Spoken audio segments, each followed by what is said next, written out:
What's up, everyone? I've owed you all this stream for quite a while, but took me quite a while to sort of get my thoughts together. But like, people have been asking me and speculating as to why the fuck a Maoist, a well-known Maoist like myself, would join DSA.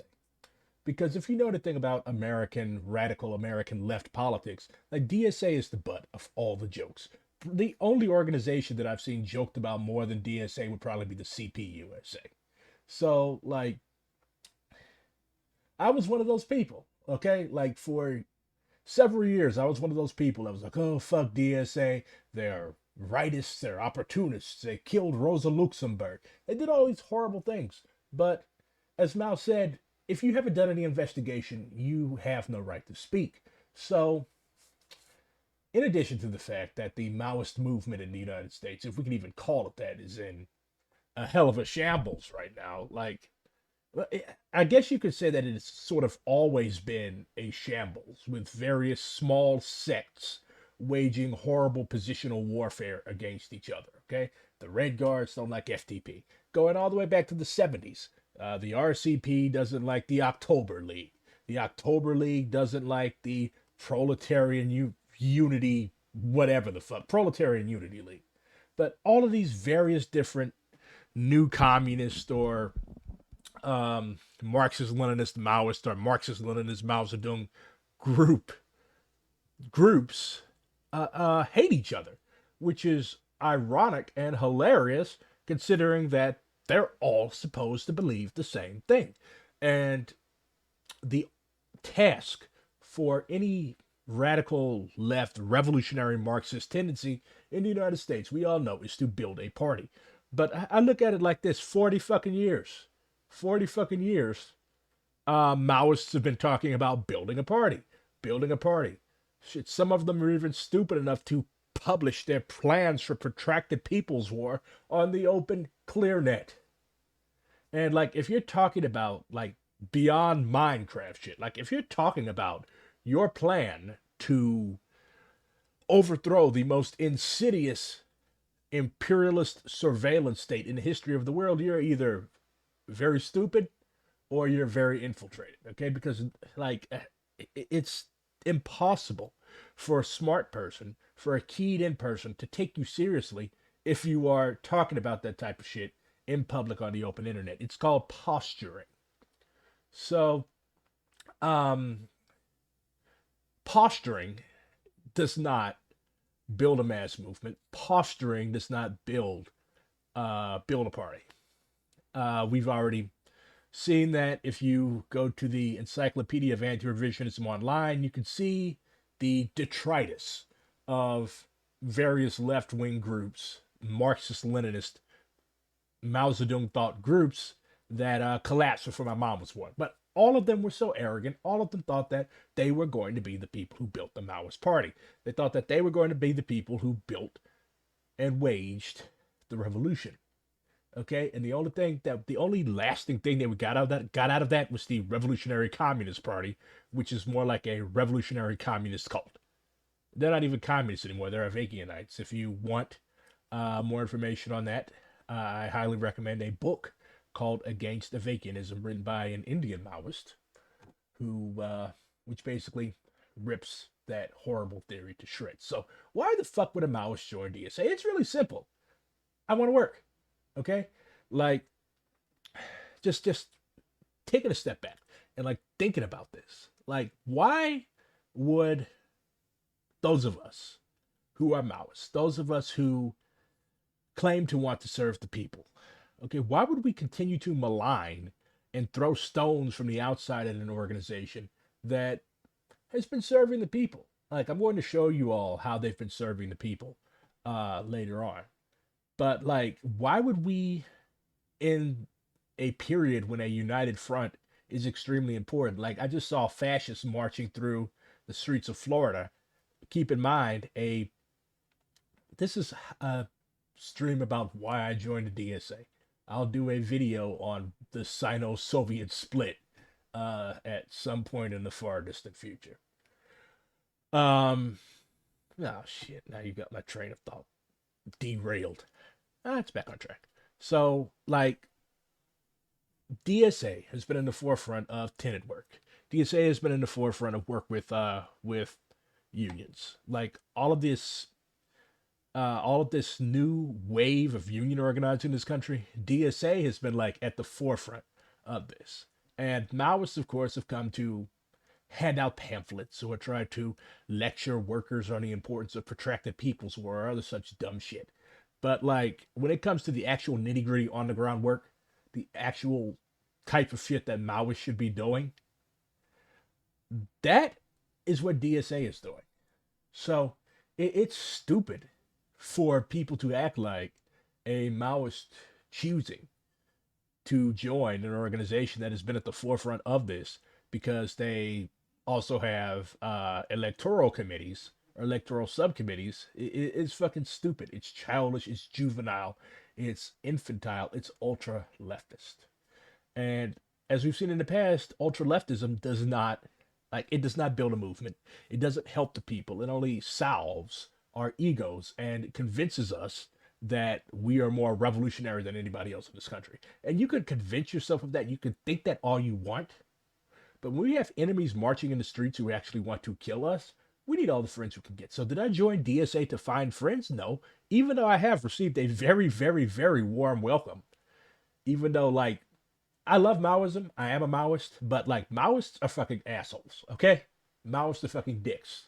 Maoists will write a 40 fucking page polemic on you because you disagree with them on an inane point of theory. Okay? Like, and eventually you get tired of that shit. Like you do. Okay? Like you get tired of that shit. Why would a grown person, why would an adult continue to subject themselves to that type of abuse? Like that and am I saying that Maoists take ourselves too seriously? Absolutely not, because we're talking about revolution here. We're talking about making a better world for millions of people, with millions of people. So, in a way, we should take ourselves very seriously. But we got to touch grass every now and then. Like, you got to have fun every now and then. I don't know if it's because in the United States, Maoism is heavily rooted in the hardcore straight edge scene, but like, these people act like they haven't taken a shit since Mao was alive. And I contrast that to the culture in DSA, where like, yeah, people take their politics seriously. Like when it's time to work, people get out there and throw down. But at the same time, when you take yourself ultra super seriously, like you make people not want to join you. You make people not want to engage with you. I've been attacked by both Maoists and social democrats and liberal fascists. I mean, yeah, Mao, the OG, said that it's right to be attacked by the enemy. But I don't consider Maoists, and I don't even consider social democrats my enemy, though. Like, the only people I consider my enemy are Klansmen and fascists and people who want to kill people who look like me. Okay? Like, that's who the enemy is. And Mao also warned us against confusing friends for enemies and enemies for friends. Confusing enemies for friends would be thinking that fucking fudge round asshole from Virginia actually has something progressive to say. But I digress. Let's listen to somebody besides myself. This is Assembly Member Zoran Mamdani. This was the keynote address at the 2023 DSA convention. I'm going to talk about this a little bit more later.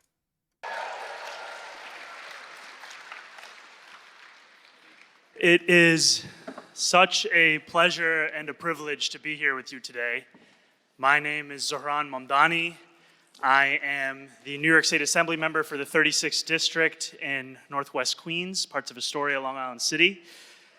And most importantly, I am a proud member of Queens DSA, New York City DSA, and the Democratic Socialists of America.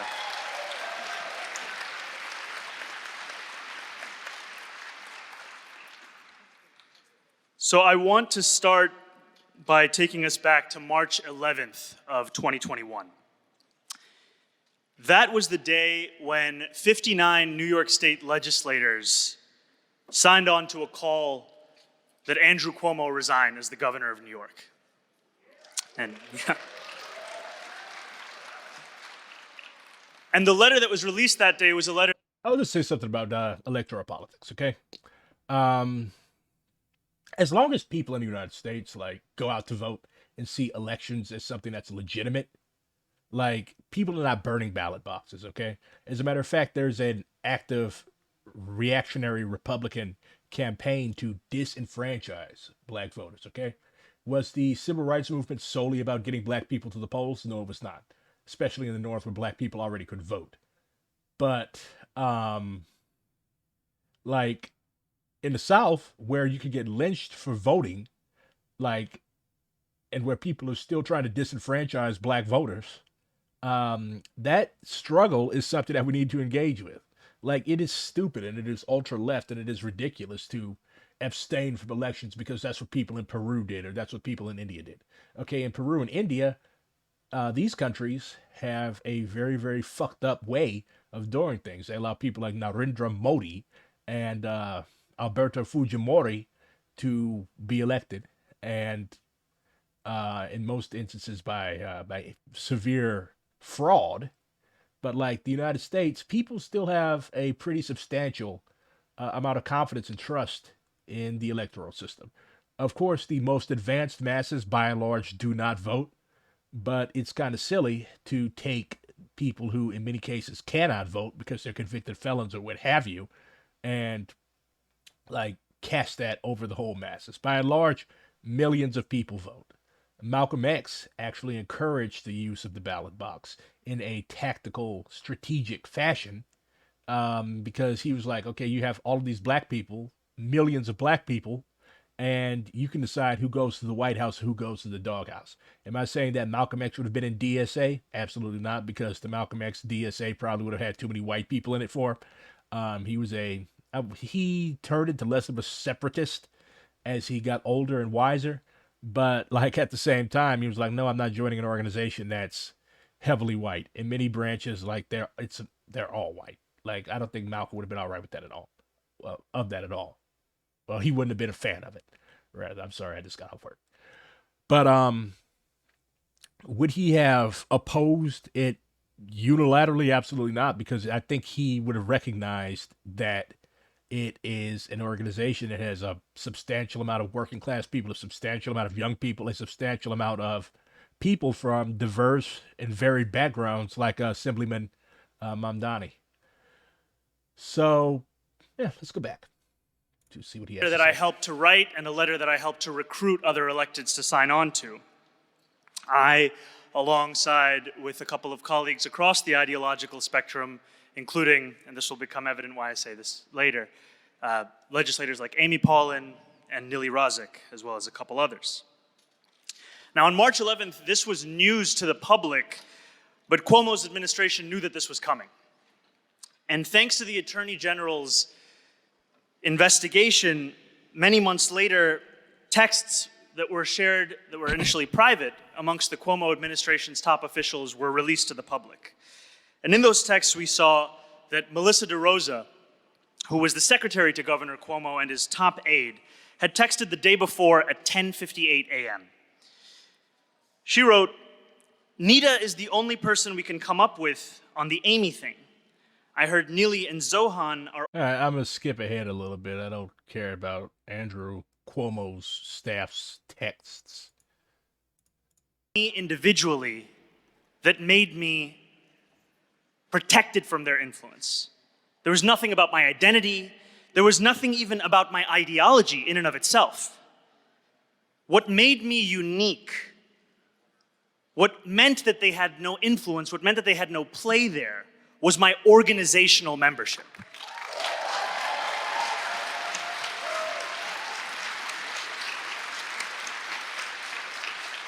If it had anything to do with me... Also, he should be wearing a tie. If you button up your dress shirt all the way, you should have a tie on. Or you can unbutton the top button like Ahmadinejad used to do. But it's just annoying to me. I don't know if the lanyard is meant to serve as a type of tie. I'm not one to criticize people's dress choices, but I'm also one to criticize people's dress choices. They probably would have begun by getting my name right. Now, I think as our enemies have made clear, we are special as DSA Electives not because of ourselves. We are special because of our organization. And this is something that we must understand that it is far easier to corrupt an individual than a mass movement organization. Now, the context in which I say this is that when we are elected to office as individuals, we enter into legislative chambers that are built to corrupt the most well-intentioned, the most capable, and the most talented. This is an advanced analysis, actually. Like, what I've seen from a lot of more ultra-left people, a lot of more, like, hardcore Gonzaloite type Maoists, they think that, like, these people are just getting elected and they have no, like, discipline. And in many cases, especially with DSA, like, they don't. But that just opens the terrain for struggle. Like, we definitely do need to hold our elected people from our organization, from DSA, accountable. Like, there needs to be some type of binding structure to be like, no, you cannot just go and fly off to Israel on a whim, because, like, you cannot do that. That's hypocritical. Like, you should be severely sanctioned at the very least for doing something like that. Strike breaking, stuff like that. Like, no, that cannot be allowed. So I'm definitely in agreement with people within the organization that raise those critiques. I remember a bunch of people were, like, attacking me because I shared something on my Twitter that it was basically DSA congratulating the Teamsters on their contract, on ratifying the TA, the temporary tentative agreement. So I'm still trying to refresh myself and get acquainted with union speak. But they agreed. I think 86% of votes were in favor of the tentative agreement. Like, I read it. Like, did I support it? 100%, absolutely not.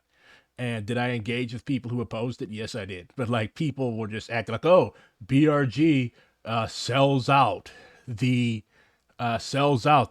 revolutionary. Like, what the fuck are you talking about? Like, how much engagement have you had? You just read what you think is the most ultra left position, and then you think this is the correct position. Like, if 86% of people, of membership, because you're not in the fucking union, so you have no say in their business. If 86% of people vote in favor of something, then they know their interests better than I do, okay? I'm not in the Teamsters Union, but I support those who, on both sides, who have various positions that they've taken. And yes, I'm still a Maoist. So whenever I see rebellion, I'm going to run towards it. But at the same time, we also have to be like, hey, this is still a better thing than what they would have had. And, like, people were jumping down my throat and acting like I supported this wholeheartedly. Like, for Maoists and other hard leftists who claim that they are the sole guardians of what is correct, they seemingly cannot handle being proven incorrect by the masses. Like, ultimately, the masses wanted the tentative agreement. So what the fuck are we going to do? Do we support the masses and struggle? Do we listen to the masses? Or are we just like, oh, we're tailists. You're a tailist, BRG. You just support what most people support. Like, yeah, because that's their business, not mine. My job is to support the people in their struggle and listen to them. My job is not to lecture them or command them to do something. Okay? I don't know what's best for you. You know what's best for you. I'm just an asshole with an expensive microphone, an expensive gaming PC, and a webcam. Those are those people who are out there on the fucking picket line, those people who are waging these struggles in the union halls. Those are the people who I'm going to listen to. I'm not going to listen to some tiny fucking Maoist sect who thinks they know everything. That's another reason I joined DSA, because they're at the fucking table. We're at the fucking table, and we're helping to guide these discussions along. We're not just sitting outside and typing on our keyboards and handing out pamphlets to people that they don't fucking read, because these pamphlets were written by academics who are divorced from their context. Among us. As individuals, You simply cannot withstand the coercion, the control, and the consequences that are meted out in that chamber forever. Maybe you can hold off for a year. Maybe you can hold off for a few terms. But soon, you will start to rationalize that which you initially rebelled against. Oops. There are moments in my own time as an elected official over the last 2.5 years that come to mind when speaking of this. Moments like picking up a phone call and feeling like you're in the middle of a tornado. Moments like being pulled aside by a colleague and being put apart bit by bit until tears start to well up in your eyes. That sounds like being a Maoist in a Maoist organization. And the only answer in those moments, the only answer to the coercion, to the control, to the threat of those consequences, is a committee of socialists in office.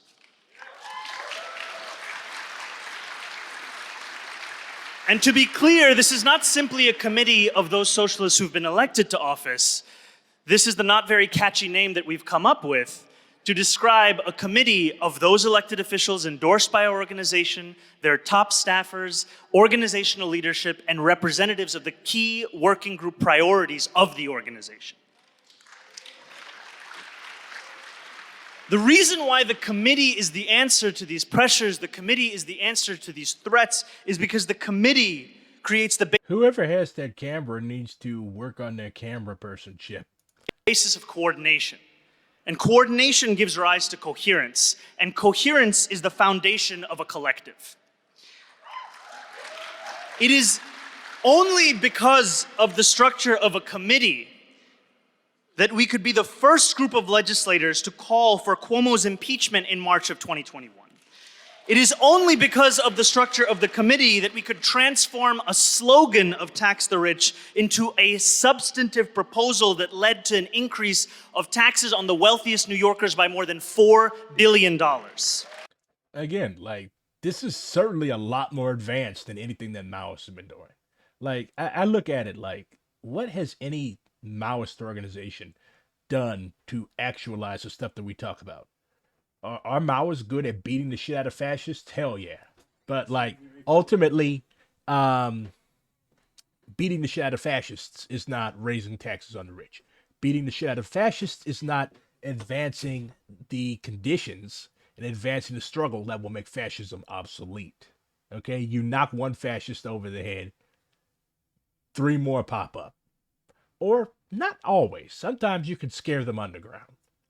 But like, Maoists, and to a certain extent also anarchists, have this thing where like, if you're not beating the shit out of somebody, or if you're not playing with guns, like what you're doing is rightist, what you're doing is revisionist. Like, no, this is very important work. And if we're serious about building a Maoist party, which I would still like to see someday, whether or not if such a thing will exist in my lifetime is heavily dependent on the quality of the Maoists. But if you're serious about building a party, like, you cannot just limit yourself to underground things, because when you limit yourself to underground things, you end up like the Black Liberation Army and the Symbionese Liberation Army and the Weather Underground, meaning dead or in exile or in prison. And yes, we have to recognize the fact that, yes, we're going to have political prisoners. We are going to have martyrs. But if we're all political prisoners, and if we're all martyrs, or if we're all exiles, who's going to serve the people? Who is going to pick up the torch? So as I develop politically, as I study more, I start to realize that while that type of stuff is still important, and we have to support comrades who engage in underground activities, having an above ground network is more important. Having an above ground network is more important because without an above ground network to support you, you will die, and nobody will give a fuck that you are dead. Nobody will give a fuck that you are in prison. Nobody will give a fuck that you are in exile. So we have to have people in office. We have to have people in a variety of positions throughout society. We have to have people in unions. We have to have people teaching. We have to have students. We have to have all types of collectives, all types of social classes that are organized, except the bourgeoisie, of course. But we have to organize all classes within the popular masses so that underground comrades and the people in general can be supported. If you just limit yourself to underground work, like, okay, you spray painted a landlord's house, that's just going to piss him off. He's going to call the cops, he's going to arrest your people. But when you have people in office who are able to actually investigate this landlord and put pressure on this landlord to back up the sort of underground shit that's being done, then you actually might have a chance at winning. But if your struggle is limited solely to throwing bricks and throwing spray paint around, you're not going to get anything. You're not going to get anything. I did a stream the other day on Maoist cults. Like, what exactly, well, not just Maoist cults, cults in general. I focused on 3 of them.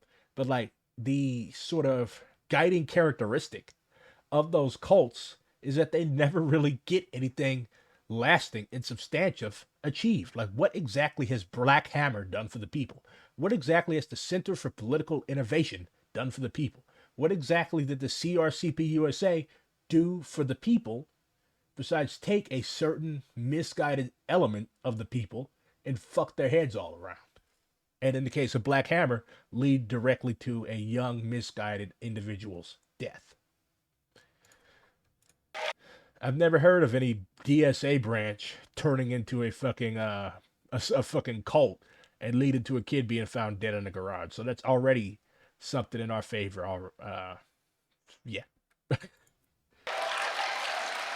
It is only because of the structure of a committee that we could win the Build Public Renewables Act and simultaneously vote no on rolling back bail reform. It is only because of the structure of this committee that we are not simply electeds who happen to be DSA members, but rather DSA electeds. Because the committee forced... We also need to strengthen the DSA electeds and the fact that you can have like a firm cadre of people who are elected officials, but they also have to be under the discipline of the organization. They cannot just vote how they want to vote. Like, that doesn't make any sense. And they're allowed to use organizational resources and whatnot to just do whatever the fuck they want and support Israel or strike break and stuff like that. Like, there has to be some type of ramification if you do something that the majority of your organization's membership is opposed to. Forces us to turn the principled into the possible and not acclaim the possible as the principled. So as any good New Yorker, I typically think that New York is the center of the world. But the reason that I give these examples is because I think that this is not specific to our state. This, in fact, has nationwide resonance. Because we are all at different stages, chapters across the states of this country, in confronting the same question. We know why we contest for elected office. We know how to contest for elected office. We even know how to win those elections. But the question remains is, what do we do once we win? And I believe that the committee answers that question. Because it is insufficient for us as an organization to simply elect people with a different set of politics. We have to elect people who will do politics differently. And you cannot do politics differently without organizing your electeds into a coherent body.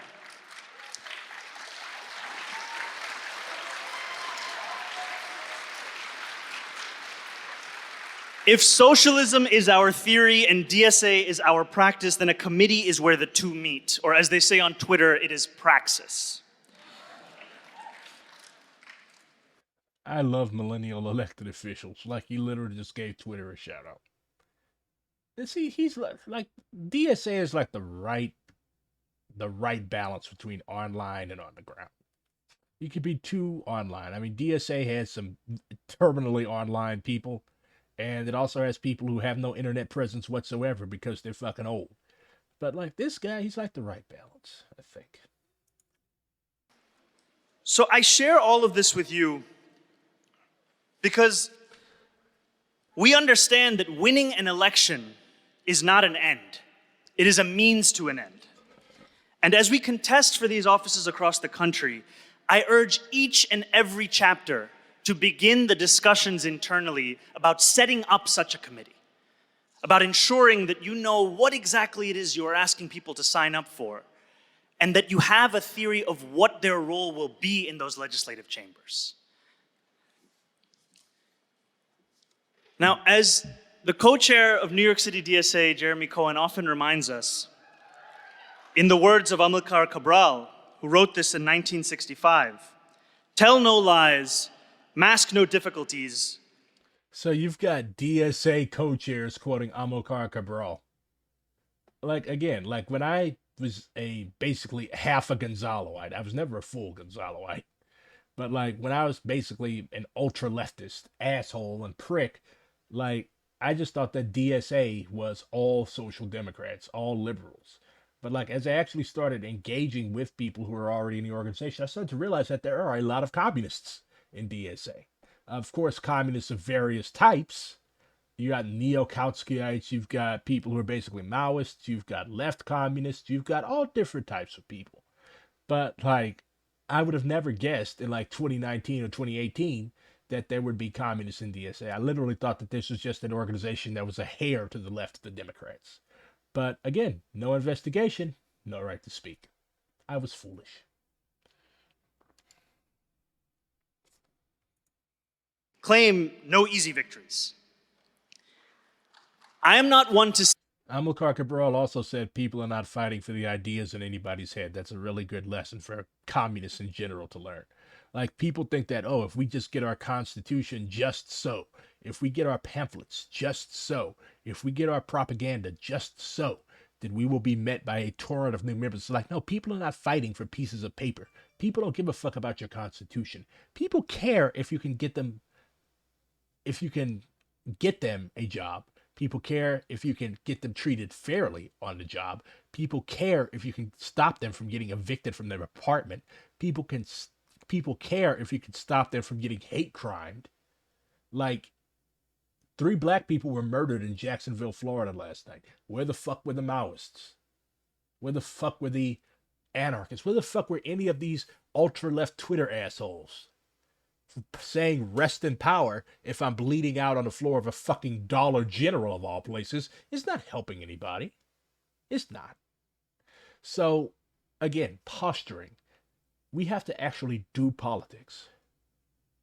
We have to actually do politics. We cannot just post about buy guns. Okay, I have 2 guns. What the fuck am I going to do with them? say that this model has been 100% successful and has been easy in New York State. Rather, we are still on the journey of accomplishing the goals of that model. There are outstanding questions that we must reckon with, questions that I do not pretend to know the answers to. Questions around how to ensure the continued engagement between rank and file members of the organization and electeds of that organization. Questions like, how should we... Elected officials should actually take an active role in their DSA chapters. Like, they should be subject to criticism. Like, just because somebody is a congressperson that has a lot of Twitter clout, that doesn't mean that they're immune to criticism if they voted to break the railroad strike, or if they go hang out in Israel, or if they take money from a Zionist lobby, okay? Like, they're still members of the organization unless they resign. If they resign, then all power to you. But if you remain a member of the organization, and if you use people hours to canvass for you, to get voted, like, you cannot just get elected and act like a politician and only come to meetings to take pictures with your branch when it's election time. Like, you should be mandated. You should be held to a higher standard than other members who are not elected. Because ultimately, you have to be responsible to all of your constituents, especially the DSA branch should help get you elected. Like, if you're a DSA elected and you never ever come to meetings, you never ever come to hangouts, you're not active on any committees or anything, like, what are you doing? You're just using us. professionalize our organization as we deal with an increase in membership and increased number of electeds? How can we ensure that our model is sustainable as it still continues to demand free time and free labor from so many of our DSA members? And how do we reckon with the fact that it is insufficient to simply elect those with a different set of politics, while we must also elect as many people as possible in this moment when fascism is on the rise in this country?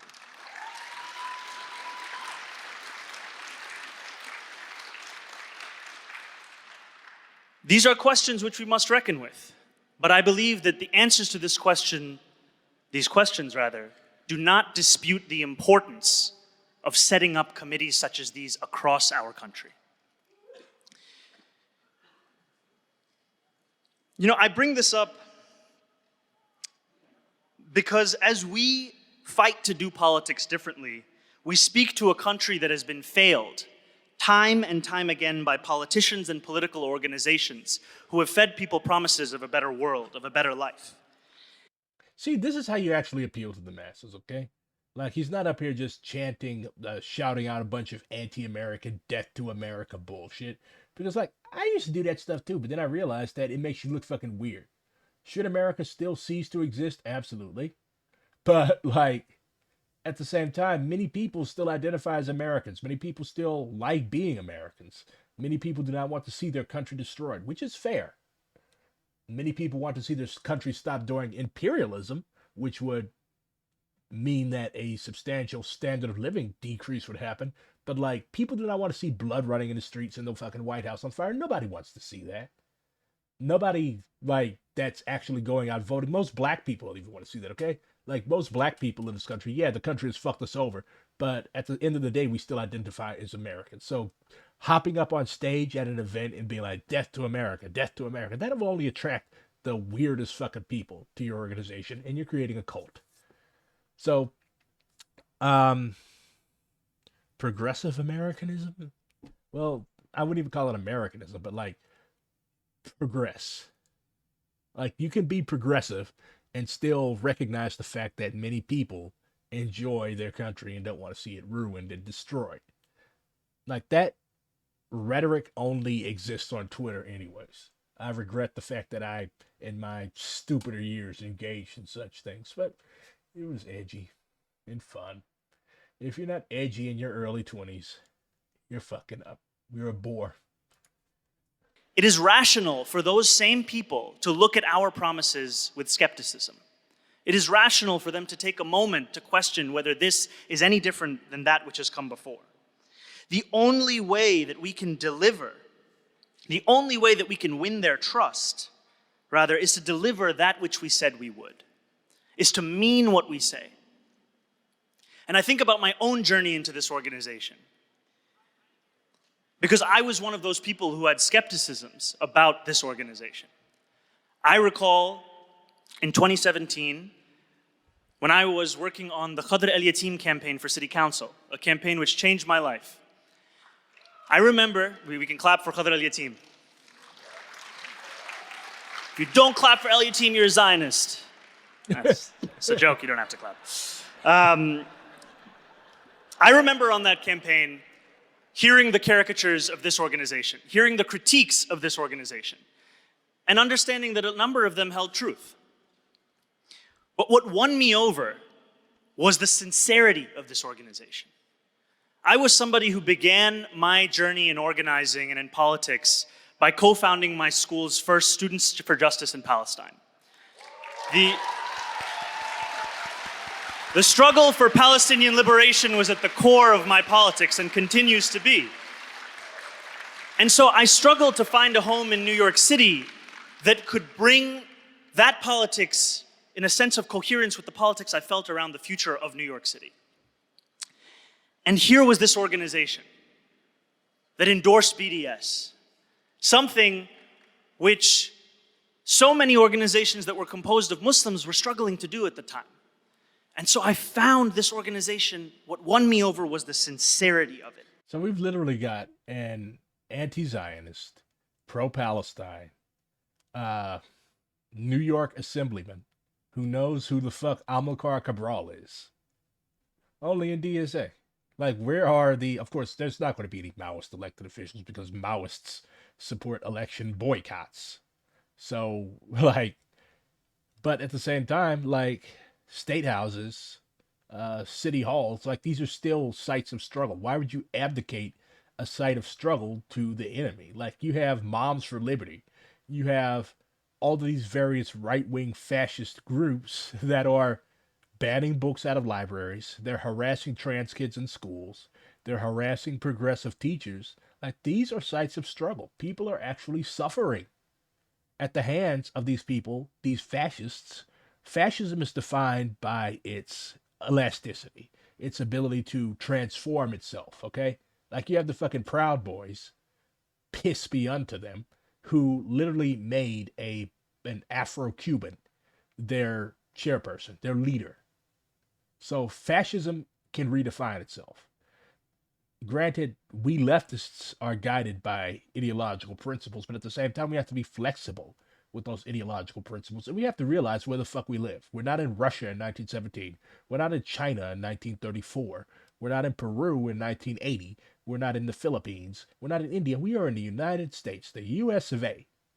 So we have to study and be aware of the conditions and the turf on which we struggle instead of mindlessly trying to ape other movements.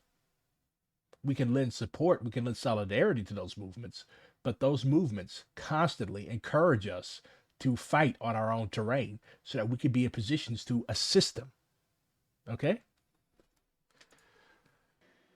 It was that sincerity that we mean what we say. When we say we have a socialist politic, it is consistent, it is universal, and it stands for justice in every place with no exception.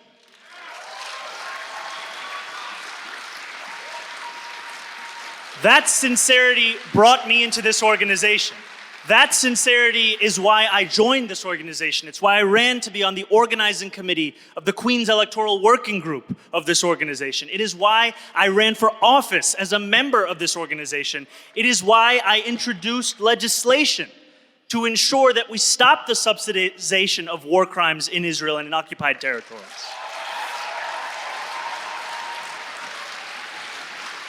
It all comes back to that sincerity. It all comes back to knowing that I am a member of an organization that means what it says, that delivers on its promises. And so Maoists rarely, like organized Maoist groups or organized ultra left groups in general, rarely deliver on their promises. Like, they say that they're going to fucking fuck up your landlord. They might throw a brick through his window, but he's still going to be exploiting you. As a matter of fact, they might help to get you evicted. DSA tenant work, which I'm going to talk about later, actually has some gains. firmly believe that as we debate the future of our organization in the days to come, in the months and the years to come, that we understand that we must organize at every single level. We must organize at every level. Wherever we want to We must organize at every level. That is true. That's what our ultra lefts don't understand. They only want to organize on the street level. And you're going to get results in the street level. But when you organize at all levels, and when these levels support each other, when these levels complement each other, then that's when you win. If you organize solely on the street, you're not going to win. You put up some flyers, okay, they come and scrape them down. Memories. contest power, we must not send that person into that chamber alone. We must make sure that they remember they are a member of this organization and this organization stands with them.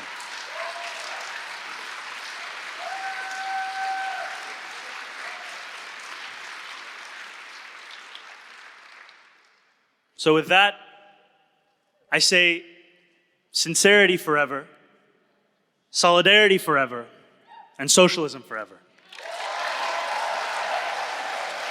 Like 5 years ago, if you told me I would hear that type of talk from a DSA elected official, I would have laughed at you. I probably would have called you a revisionist or some other Maoist slur. But we are in new times. So do it. Like, what are you waiting for? So this is the 23-25 National Political Committee. Very diverse group. You got two brothers, a substantial amount of non-male people. Matter of fact, it looks like a majority of non-male people, um, and people of color. I hate that term, but people of color. Factional breakdown. This is really kind of what made me consider and made me actually join. No, two brothers, John Lewis and Rashad X. Learn to count. So you've got three from Red Star, two from Marxist Unity Group, three from Bread and Roses, one from a general boycott, divestment, and sanctions and anti-Zionist slate. You got Socialist Majority Caucus, you've got Groundwork, and you've got one independent. So just the, um, I guess, Marxish or Marxist caucuses. You've got Red Star, which is the group that probably most aligns most closely with my ideological views. Here's some points of unity. We are revolutionary Marxists. We understand Marxism as a living, breathing, theoretical framework, which is not and never can be a static set of dogmas. We see Marxism as the foundational and most informative lens through which to understand the workings of capitalism, a task which is paramount on our efforts to dismantle it. We believe in the creative historical power of revolution. Socialism means a workers' state. We believe in the necessity of building towards a state that is comprised of and exists exclusively for the benefit of the working class. Such an institution is the most authentic expression of workers' power, and it's the only body that can ensure the well-being of all people. A democratically planned economy is a primary component of this expression of the will of the working class, and is necessary for projects ranging from reparations to preventing the impending ecological catastrophe of climate change. Decentralization of the functions of the state essentially precludes the possibility of such coordinated planning and weakens the ability of the working class to respond in periods of reaction. So they want a democratically planned economy, but they also want a centrally planned economy. So that's pretty dope. Our analysis is intersectional. This term, the term intersectionality, seems to be anathema to Maoists because it's like, oh, Marx and Engels and Lenin and Stalin and Mao told us everything. Intersectionality is postmodern. It's like, no, the fuck it is. Oh, who told you this? I think because so many Maoists, myself included, went to college and we associate intersectionality with radical liberals, we just throw the term in the garbage. But we cannot do that. We cannot throw any term in the garbage. Should people throw communism in the garbage because they ran across a communist sect at a protest once? Absolutely not. That's unfair. Yeah, a lot of Maoists think that intersectionality is postmodern garbage. And it's hilarious because everything that has been developed by non-male people, anything that has been developed by black people, anything that has been developed by people of color, by oppressed people, by queer people, like they consider queer theory to be garbage. Anything that doesn't fit into the little square box, as soon as it busts out of the square, it's automatically revisionist to postmodern garbage. Dogmatism. That's why I like Red Star Collective, Red Star Caucus, because they uphold the truth that Marxism is not and never can be a static set of dogmas. We are anti imperialists and internationalists. We believe that the phrase workers of the world unite is as relevant now as when it was written 150 years ago, and that the sentiment only outlines the only path towards a worthwhile future. We can't get to socialism with the capitalist parties. We need a workers' party. We also understand that while DSA may or may not have the potential to become this workers' party, it should help to lay the groundwork for it. Workers' parties have always been the vessels by which the working class has successfully taken power. A party is not a ballot line. The idea that the creation of a leftist ballot line, sooner or later, represents the creation of independent class power is fundamentally idealist. We will not build class power by simply creating a red option for voters to select. Furthermore, debates about if, when, and how to form a new ballot line put the cart before the horse. Only a powerful, independent, and disciplined working class organization will be able to successfully launch a third ballot line that will not become immediately irrelevant. We believe in the centrality of working class organizing. We are scientific socialists. We must always operate both democratically and collectively. So that line, that position is represented by 3 seats on the National Political Committee. You've got Marxist Unity Group. 7 points of unity. Political independence. Programmatic unity. Electoral discipline, which we talked about earlier. Nationwide struggle. Fight the imperial police state. Fight the Constitution. We want socialists to fight the overthrow of the Constitution. Marxist Unity opposes a constitution that was written by a holy alliance of capitalists and slavers to make the United States a perpetual oligarchy. There can be no question of submitting to a political order that exists to divide and conquer the working class, that slices up the government and divorces it from the will of the people, that is set in stone and almost impossible to amend. Nobody can be truly free if they are forced to bow to a reactionary constitution written by the dead. So they really want a new constitution. They want to overthrow the Constitution because they see it as representing the minority within the United States, the slave owners and the merchants who basically were the guiding light of the American Revolution. And they're like, okay, this is obsolete and this is garbage. We want socialist leaders to erode the popular legitimacy of the U.S. Constitution through combative political agitation, never bowing to the old order and always acknowledging the need for a working class revolution in the United States. More power to them, no comment. Demand a new republic. We want to win a democratic socialist republic in North America.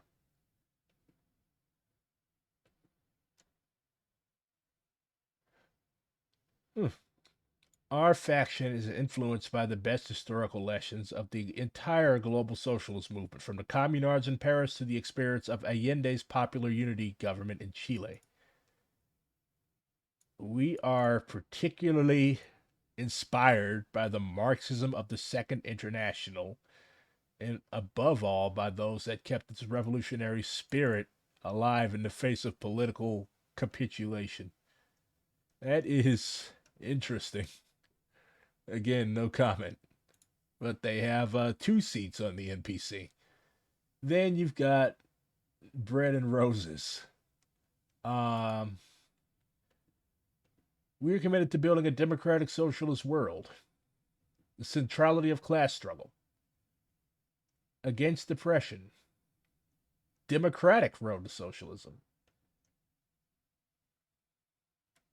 To do this, to pursue the democratic road to socialism, we need to work openly in movement struggles and electoral politics as socialists. And we have to fight for a viable path of socialism, what we call the democratic road to socialism, that takes seriously the particular opportunities and challenges of organizing the United States. We know that winning elections in a capitalist society is not the same as taking power. Without an organized working class, primarily organized in the workplace where workers have the most power, socialist electoral victories will mean little. The essential task of the democratic road to socialism is rebuilding the organized power of the working class. Pretty interesting. Independent political action. Rank and file strategy, which I love. Socialists should organize as rank and file workers and rebuild the connection between the socialist movement and the militant minority of workers already organizing in the labor movement. Together, we can work to build unions that are democratic forces ready to confront employers, organize the unorganized, and lead wider working class political fights. Internationalism. We stand with the Palestinian struggle against Israeli apartheid and in our support for the BDS movement. Democracy, not horizontalism. We oppose horizontalist practices that distort democracy into a series of endless meetings, replace accountable leadership with the tyranny of structurelessness, and drain decisions of consequences. We must make decisions about priorities and then commit to carrying them out.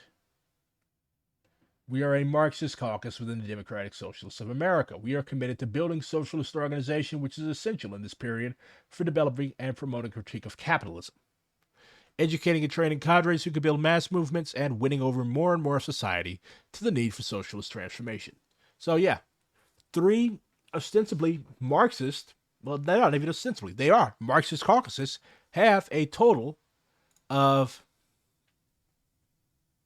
8 seats on the NPC.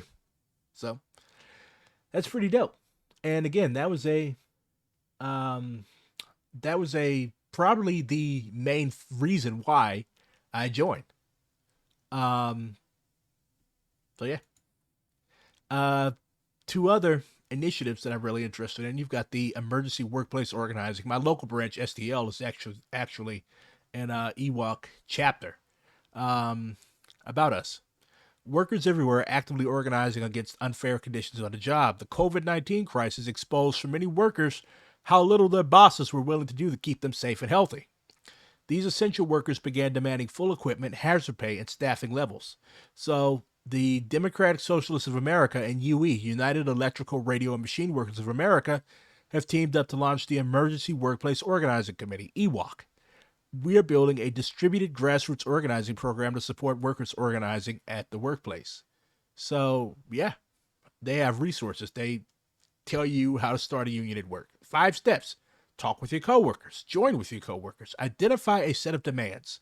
Prepare for what your boss might say and do. Present your demands and take action to win them. This is definitely something like this is probably what I'm going to end up engaging the most with because I love this shit. 5 steps to take before quitting your job. Organizing guide. I'm going to link this in the description of my YouTube channel. The description of my YouTube video. I need to quit doing these fucking things right after I get off work. You also have the Housing Justice Commission. The housing market is not necessary if that ain't the truth. You can join it. You could apply to it, to the Emergency Tenant Organizing Committee. An ambitious plan to build an outward-facing tenant unionization effort by training and mentoring DSA members and their comrades participating in tenant organizing all across the United States. The tenant unions that we construct must build organized tenant militancy and capacity as we leverage our working class power in everyday struggles against landlords, developers, and other real estate capitalists. Through development of this rigorous tenant organizing project, ETOC seeks to strengthen the internal coherence and collective purpose of DSA's Housing Justice Commission. The DSA's Housing Justice Commission coordinates national and regional campaigns for tenants' rights and supports local DSA chapters in the creation and expansion of tenant organizing programs and tenants unions. So they don't just leave you out on your ass by yourself.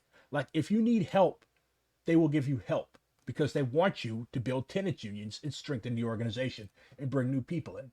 That is what I like about DSA. They don't just leave you out on your ass and be like, well, adios. Maoists will do that to you. Or they will try to put you into a little fucking square, and if you break out of the square based on your own material conditions in your own town, then they get mad at you. So in short, why did I join DSA? Because that's where all the work is.